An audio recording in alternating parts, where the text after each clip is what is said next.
इग्नुइलातल्या मच्छीमारांच्या डोळ्यांदेखत हे घडलं म्हणून आपल्याला कळलं. पण मुळात ग्वादेलूप बेटांवरही ह्यांचे पूर्वज शेकडो वर्षांपूर्वी असेच कुठल्या ओंडक्याबरोबर आले असतील. ग्वादेलूपचीच कथा गॅलापॅगोस बेटांनाही लागू आहे. तिथेही इगुआना आहेत.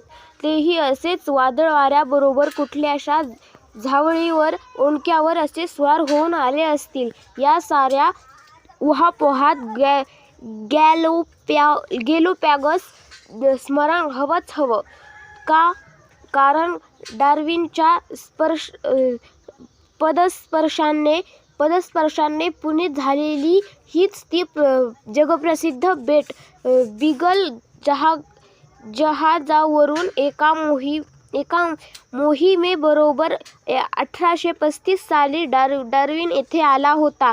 इथलं जैववैविध्य पाहून त्याच्या मनात उत्क्रांतीची कल्पना रुजली. दक्षिण अमेरिकेतून तब्बल 1000 किलोमीटर दूर असलेल्या ज्वालामुखीजन्य बेटांचा हा विषुववृत्तीय द्वीपकल्प. ही बेटे तयार झाली काही कोटी वर्षांपूर्वी.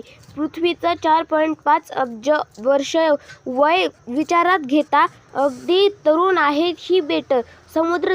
समुद्रतळाशी उसळलेल्या ज्वालामुखीच्या लव्हाचे पाण्यावर डोकावणारे डोंगर म्हणजे ही बेट थेट समुद्रात उगवल्यामुळे ह्या ज्वालामुखीजन्य असल्यामुळे मूलतः इथे काही सजीव सृष्टी नव्हतीच. म्हणजेच येथे असलेले सर्व सजीव, झाडे, वेली, पशु, पाखरे हे येथे पोहत तरी पोहोचले किंवा उडत तरी पोहोचले किंवा तरंगत तरी. समुद्रातल्या प्रवाहपतीत होऊन वादळ वाऱ्यासंगे भिरभिरत किंवा लाटांच्या पाठीवर तरंगत्या ओंडक्यावर स्वार होऊन कसेबसे कर्मधर्म संयोगाने पोहोचले ते. कर्मधर्मसंयोगाने ते एकदा येथे पोहोचले. ते इथलेच झाले. ही सगळी बेटं फार जवळची नाहीत. त्यामुळे या बेटावरून त्या बेटावर येणं जाणं अगदी क्वचित शतकात एखाद दुसरा वेळी घडत असणार. दरम्यान ह्या जाती एकमेकांसापेक्ष बदलत एकमेकाला परक्या ठरत जाणार.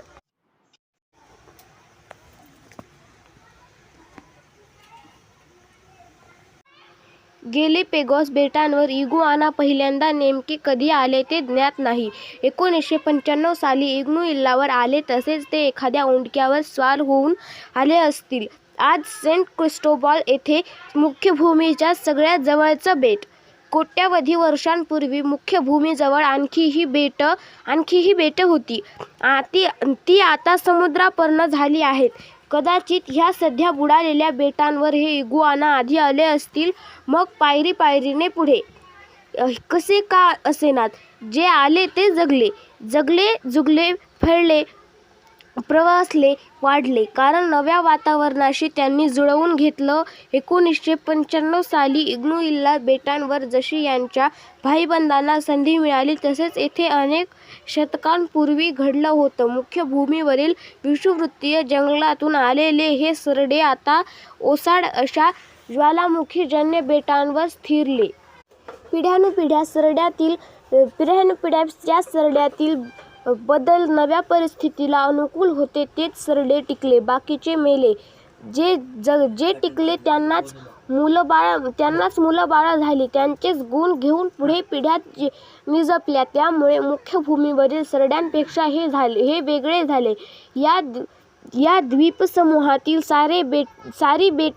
सारी बेटे मुख्यभूमीपासून तुटलेली पण एकमेकांजवळ आहेत. हे इगुआना जसे मुख्य भूमीपासून येथे पोहोचले तसे आसपासच्या बेटांवर पोहोचले असतील. मुख्यभूमीपासून ये जा अगदी क्वचित सहस्त्रकात एखाद्या वेळी बेटांमध्ये ये जा ही अधूनमधून शतकाभरात एखाद्या वेळी. या दरम्यान स्थानिक इगुआना हे बदलत राहतात. शतकानुशतकापासून शतकानुशतकातून एखाद्या वेळी येणाऱ्या पाहुण्या इगुआनापेक्षा स्थानिक इगुआना थोडे वेगळे असणार. बेटांवर अशा पद्धतीने जनुकीय आयात निर्माण होत राहणार. सुरुवातीला संकर आणि संतती शक्य होणार, पण हळूहळू गुणसूत्रातील बदल हे इतके टोकाचे असतील की संकर आणि संतती शक्य होणार नाही. परिणामी आज अखेर गॅलापेगोसवर अशी स्थिती आहे की भूचर इगुआनाच्या 3 जाती आहेत. या खास येथे आणि फक्त येथेच आढळणाऱ्या. त्यांच्यात अर्थात संकर होत नाही.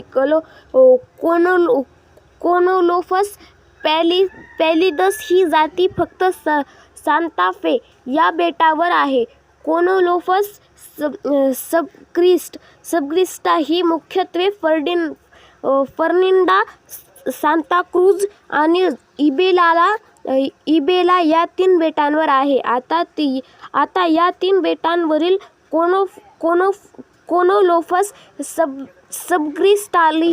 सबक्रिस्टातही दृश्य फरक दिसायला लागलेले आहेत.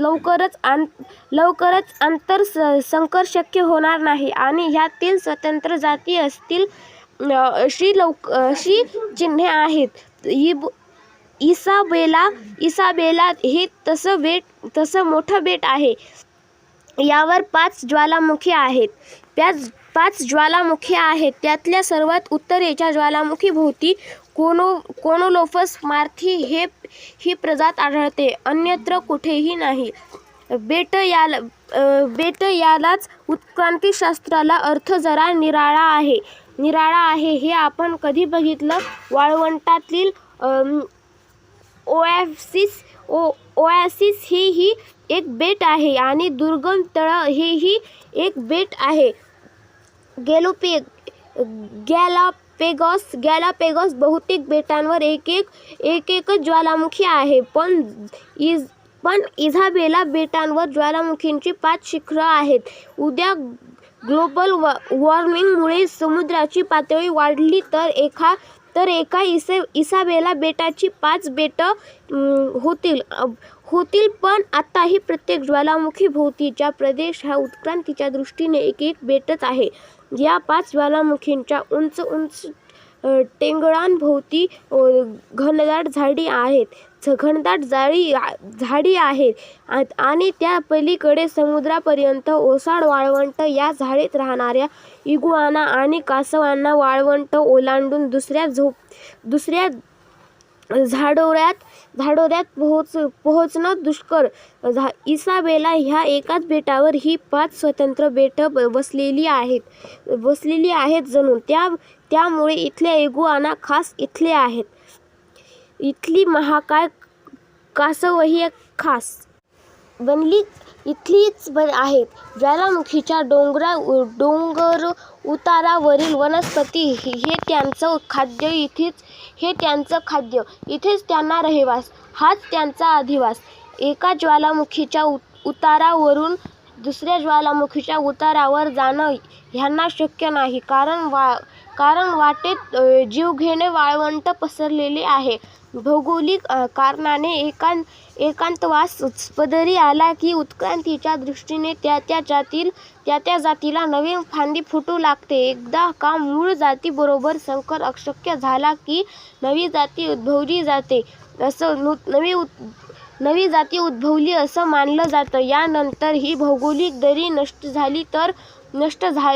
जरी झाली, दोन्ही गट पुन्हा एकत्र जरी आले तरी काही फरक पडत नाही. त्यांचे DNA आता मिसळू शकत नाहीत. एकमेकांपासून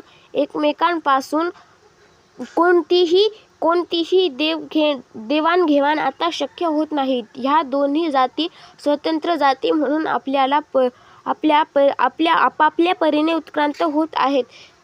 प्राणिमात्रांचे समूह असे विभागले गेल्यामुळेच नव्या जाती निजपल्या जातात. गोगलगायीचे आणि गायीचे किंवा एकूणच पृष्ठवंशीय प्राण्यांचे ह्यात आपणही आलो. पूर्वज एकच होते असं आम्ही म्हणतो ते यामुळेच. कोणी एकेकाळी गॅलापेगॉसवरच्या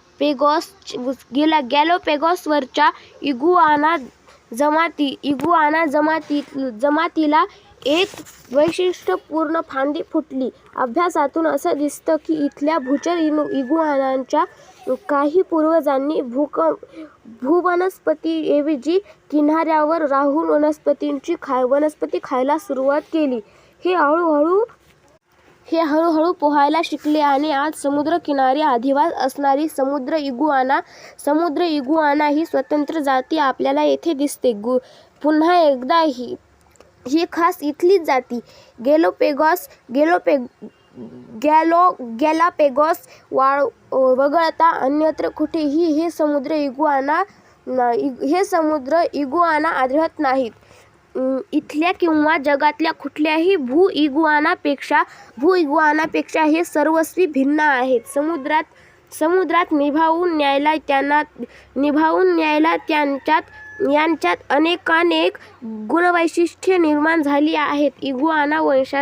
इगुआना वंशाच्या आज भूइगुआना आणि समुद्र इगुआना अशा दोन फांद्या आपल्याला दिसतात. ह्या फांद्या जिथून फुटल्या ती इगुआनाची मूळ प्रजाती मात्र आज नामशेष झाली आहे किंवा नव्या प्रजातींच्या रूपानेच शेष आहे. समुद्र इगुआनातही बेटागणिक बारीक फरक दिसतात. वेगवेगळी स्थानिक वानं दिसतात. पण अजून तरी स्वतंत्र जाती म्हणावेत असे ते नाहीत. पण त्या दिशेने प्रवास चालू आहे. काही काळाने ही वानं इतकी बदलतील की परस्परांशी संकर असंभव ठरेल. पण ही नवीन जाती म्हणून मिरवू लागतील. जी कथा इगुआनाची तीच इथल्या महाकाय कासवांची, पालींची, उड्डाण विसरलेल्या कोर्मोराटची,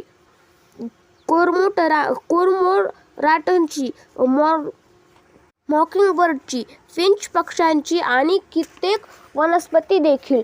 हीच कथा जगभराची. गॅलापेगॉस ही बेटं आणि त्यावरील जीवशास्त्रीय बेटं, ज्वालामुखी, जंगल, वाळवंट हे निव्वळ समजायला सोपं, उमजायला उचित असं एक उदाहरण मात्र. जीवशास्त्र बेट. यात उंच गिरिशिखरे आहेत, तळी आहेत, ओएसिस आहेत. हे नव्या प्रजातींना जन्म देतात. नदी म्हणजे ही एखाद्या प्रदेशावरची ओढलेली एक लक्ष्मण रेषा ज्यांना ही ओलांडणं अशक्य असे. प्राणी मात्र दोन्ही तटांवर वेगवेगळ्या दिशांनी बदलत राहतील, उत्क्रांत होत राहील. कलाकाराने नव्या बोलीतून नव्या भाषेचा जन्म व्हावा तसा नव्या जातीचा जन्म झाला असेल. कधी एखादा गिरिराज लक्ष्मण रेषेच्या रूपांनी उभा ठाकेल तर कधी प्रचंड अंतर, अपार अंतर हीच लक्ष्मण रेषा ठरेल. स्पेन पासून चीनपर्यंतच्या सलग भूपट्ट्यात एकमेकांशी संग करणारे संकर साधणारे उंदीर आहेत. पण तरीही स्पेनचा उंदीर आणि चीनचा उंदीर भेटणं शक्य नाही. स्पॅनिश उंदीर आणि चीनी उंदीर मग वेगवेगळ्या दिशांनी उत्क्रांत होणे शक्य आहे. गॅलापेगॉसच्या भूचर इगुआनाच्या 3 जाती निव्वळ काही हजार वर्षांपूर्वी विलग जाती म्हणून अस्तित्वात आल्या, जे 500 कोटी वर्षांच्या कालखंडात एकाच मूळ जीवांचे वंशज अविश्वसनीयरित्या भिन्न निपजतात. इतके की झुरळ आणि मगर हे प्राणी मूलभूततः एकाच पूर्वजांचे वंशज आहेत. ह्यावर आपला विश्वास बसत नाही. कोणी एकेकाळी आजच्या झुरळांच्या आज्याच्या आजा आणि आजी आणि आजच्या मगरींच्या आजीच्या आजीची आजी आणि आजा हे एकाच जातीचे होते. हा कोणता काळ होता? काही अब्ज वर्षांपूर्वीचा हा काळ. त्या काळी अशी कोणती लक्ष्मण रेषा होती हे आज सांगणं अशक्य आहे. बहुधा समुद्राचंच काम आहे हे. त्या काळी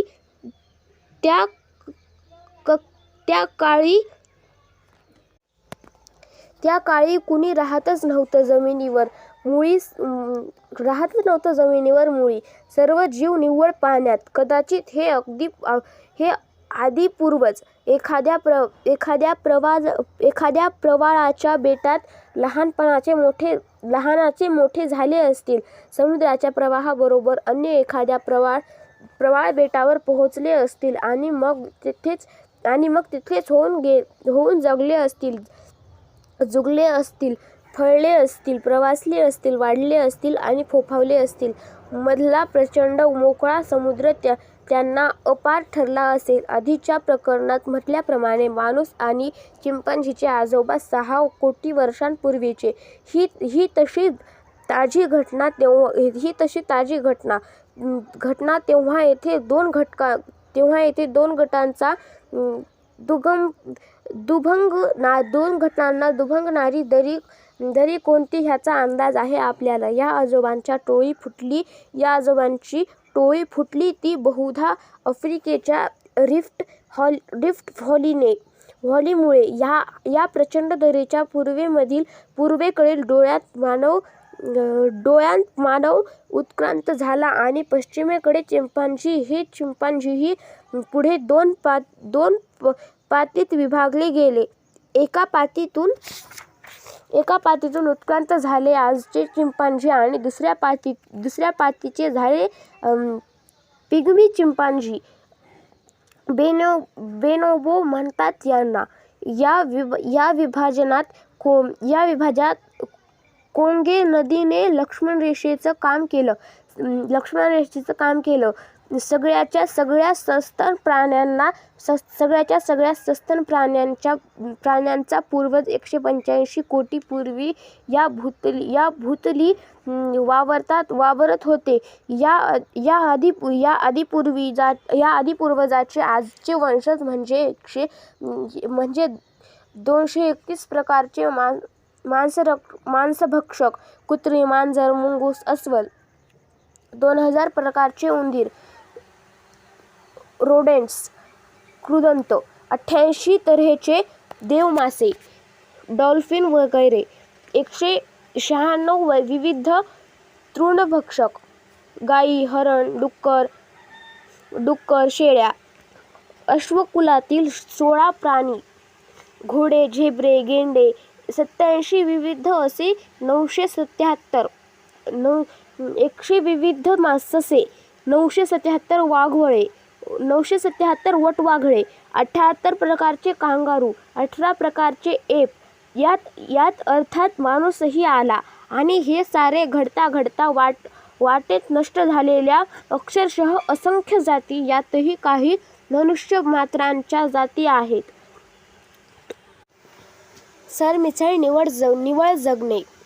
सरमिसळ निवड आणि जगणे ह्या प्रकरणाच्या सांगतेला हीच कथा जरा वेगळ्या तऱ्हेने सांगतो. जनुक प्रवाहाचा मी उल्लेख केलाच आहे. जनुकीय काला अशीही एक संकल्पना आहे. गोकुळाष्टमीला 4 घरून गोळा करून दही, लाह्या, लोणचं, शेंगदाणे असं काय घालून गोपाळाला केला जातो. सगळे पदार्थ ढवळून पदार्थांचं चांगलं मिश्रण केलं जातं.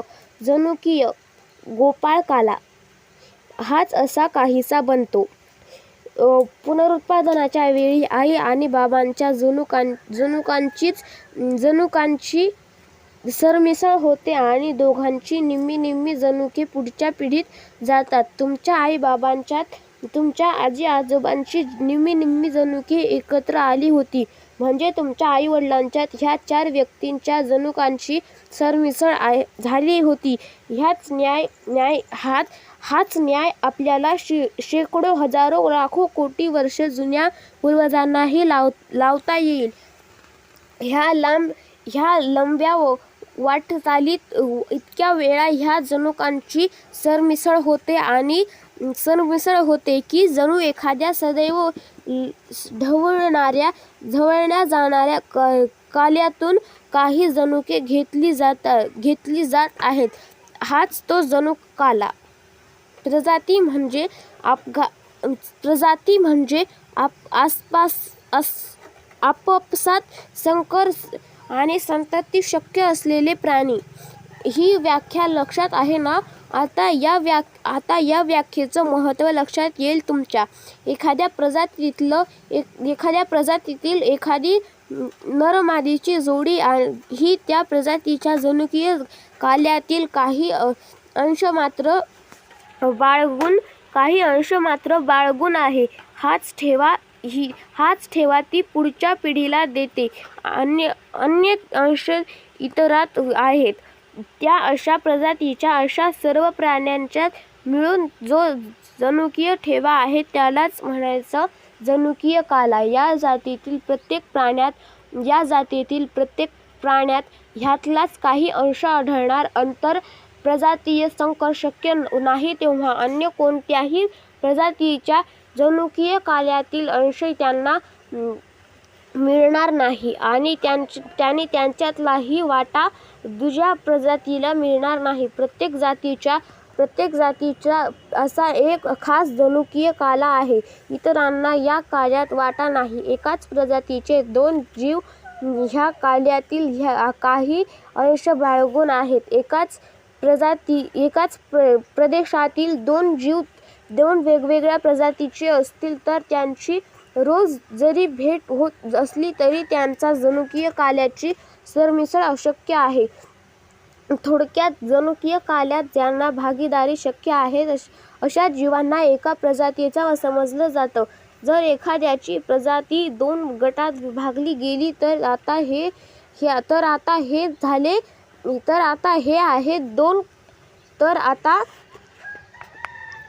2 काले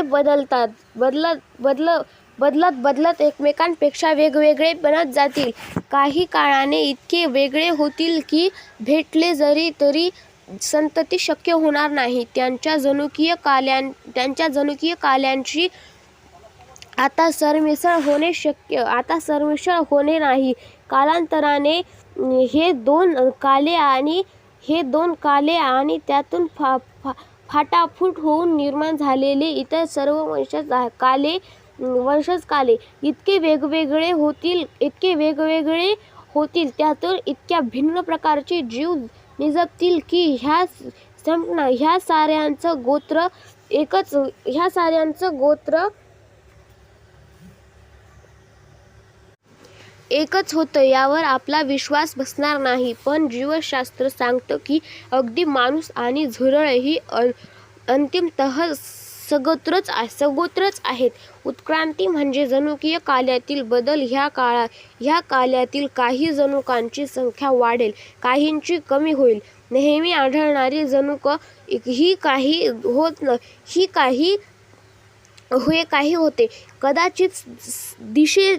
कदाचित दिसेनाशी होतील. दुर्मिळ जनुके सार्वत्रिक होतील. परिणामी या प्रजातीचं रंग, रूप, आकार, उकार, बोलणं, चालणं, वागणं बदलत राहील.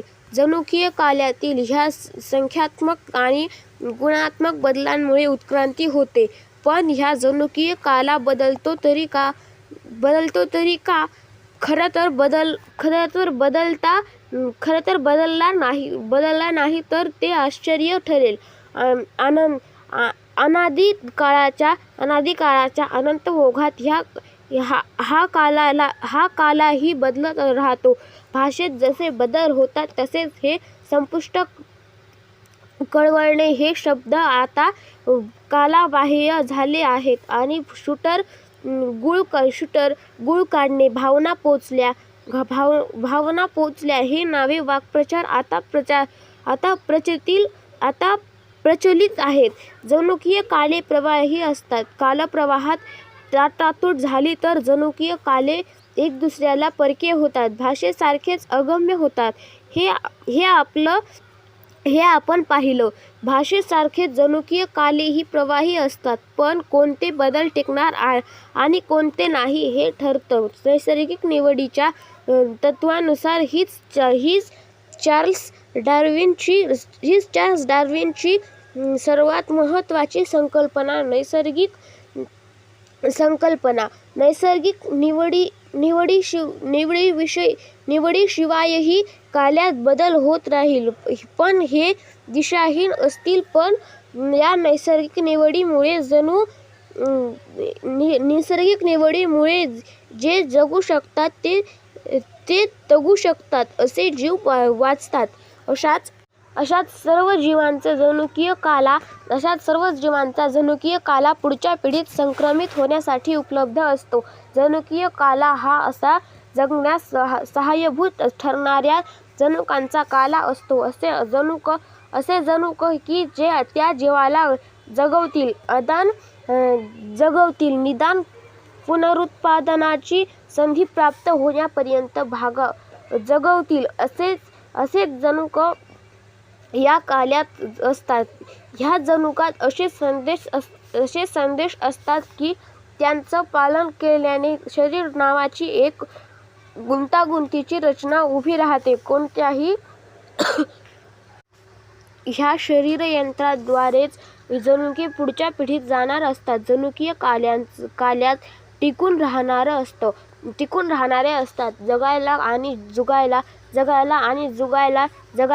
जुगायला, फळायला आणि